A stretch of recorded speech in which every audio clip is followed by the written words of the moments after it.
आजकल stock market में सभी लोग ट्रेडर और सभी लोग इन्वेस्टर ही बनना चाहते हैं क्योंकि यहाँ पे काफ़ी ज़्यादा रिटर्न्स देखने को मिलता है। लेकिन आपको बता दें कि सभी लोग यहाँ पे जब भी आते हैं तो रिटर्न्स को ही देख कर के आते हैं। कोई भी मुझे ऐसा इन्वेस्टर नहीं मिला जिसने बोला कि स्टॉक मार्केट में बहुत ज़्यादा रिस्क है और मैं स्टॉक मार्केट में इन्वेस्ट नहीं करना चाहता हूँ। ऐसा सिर्फ पुराने ज़माने में ही हुआ करता था क्योंकि वहाँ पर आपको लुभाने और ललचाने वाले यूट्यूबर्स नहीं हुआ करते थे। इसलिए यहाँ पे आपको एक बहुत ही ज़्यादा कॉन्साइज़ होना पड़ेगा और अपने वेल्थ को, अपने फंड को लेकर के बहुत ही ज़्यादा अलर्ट होना पड़ेगा। आपको अपने फंड को प्रोटेक्ट करना है। जैसा कि वॉरेन बफेट भी कह चुके हैं, rule number 1 never lose your money और rule number 2 never forget the rule number 1।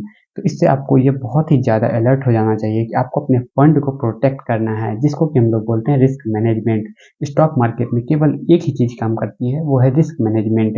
Return market को कितना देना है आपको, ये तो मार्केट के ऊपर डिपेंड करता है। इसलिए आप मार्केट में सिर्फ एक ही ऑब्जेक्टिव से आइए कि आपको अपने रिस्क को मिटिगेट करना है। इसलिए ज़्यादातर इन्वेस्टर्स ही लॉन्ग टर्म में पैसा बनाते हैं स्टॉक मार्केट से, क्योंकि वो रिस्क कम रखते हैं। और इन्वेस्टिंग में क्या होता है कि कोई भी स्टॉक जितना भी ऊपर जाता है तो वो स्टॉक और कंपनी के परफॉर्मेंस पे डिपेंड करता है, तो वह मार्केट इन्वेस्टर्स को रिवार्ड करता है, ना कि इन्वेस्टर्स ट्राई करते हैं कि मुझे इतना परसेंट रिटर्न चाहिए एनुअली और इतना परसेंट रिटर्न चाहिए।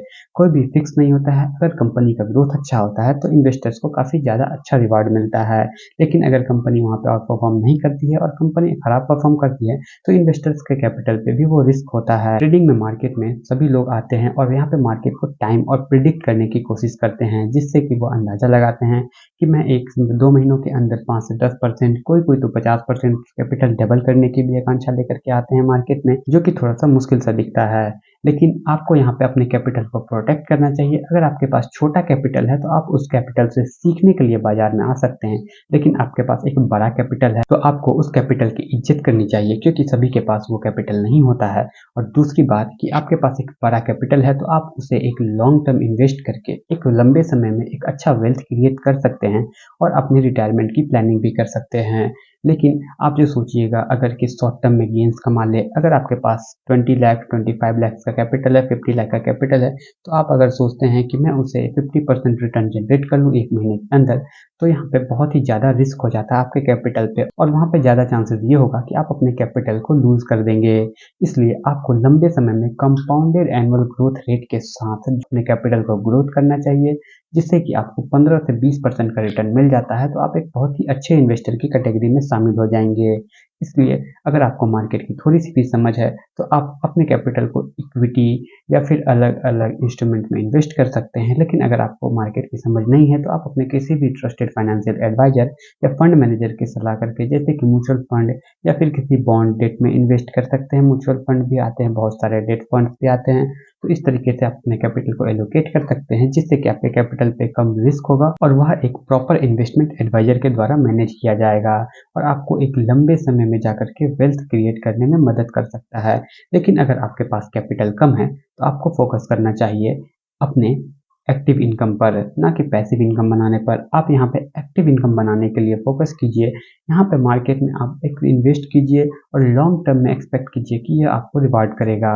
लेकिन अगर आप सोचिएगा कि आपके पास 10,000 का कैपिटल है और उससे आप ऑप्शन ट्रेडिंग करेंगे और उससे आपको बहुत ही अच्छा रिवार्ड मिल जाएगा, तो आप वहाँ पे अगर अपने कैपिटल को 10x भी कर लेते हैं, जो कि ऑलमोस्ट इम्पॉसिबल सा नज़र आता है, लेकिन अगर आप 10x भी जनरेट करते हैं तो आपका कैपिटल केवल 1 लाख ही होगा और 1 लाख से आजकल के ज़माने में कुछ भी नहीं किया जा सकता है। लेकिन आप अपने कैपिटल पे बहुत ही ज़्यादा रिस्क ले सकते हैं और यहाँ पे ज़्यादा चांसेस ये है कि आप अपने कैपिटल को 10,000 से ज़ीरो कर बैठेंगे।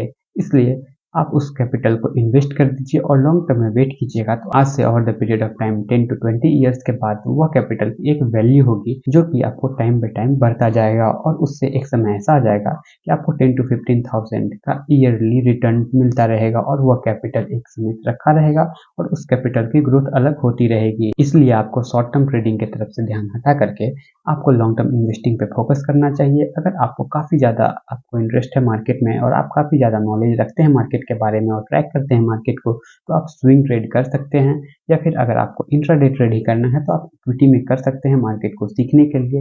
लेकिन एक लंबे समय तक करने के बाद आपको पता चलेगा कि आपने यहाँ पे ब्रोकरेज और टैक्स ये सब दे करके बहुत ही ज़्यादा लूज कर दिया है और आप एक अच्छा खासा परसेंट प्रॉफिटेबल ट्रेडर बनने के बाद भी आप वहाँ पे बहुत ही अच्छे इनकम को नहीं लेकर जा पा रहे हैं अपने घर। तो इसलिए आपको बाद में समझ में आएगा कि स्विंग ट्रेडिंग ही बेस्ट ट्रेडिंग होती है और उसके बाद लॉन्ग टर्म इन्वेस्टिंग में आप काफ़ी ज़्यादा रुचि डाल सकते हैं, जिससे कि आपको over the period of time एक अच्छा वेल्थ क्रिएट होगा।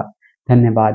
उम्मीद करते हैं आपको इस वीडियो से कुछ सीखने मिला होगा। अगर सीखने मिला है तो आप इस वीडियो को लाइक कर दीजिए, चैनल को सब्सक्राइब करके बेल नोटिफिकेशन आइकन प्रेस कर दीजिए।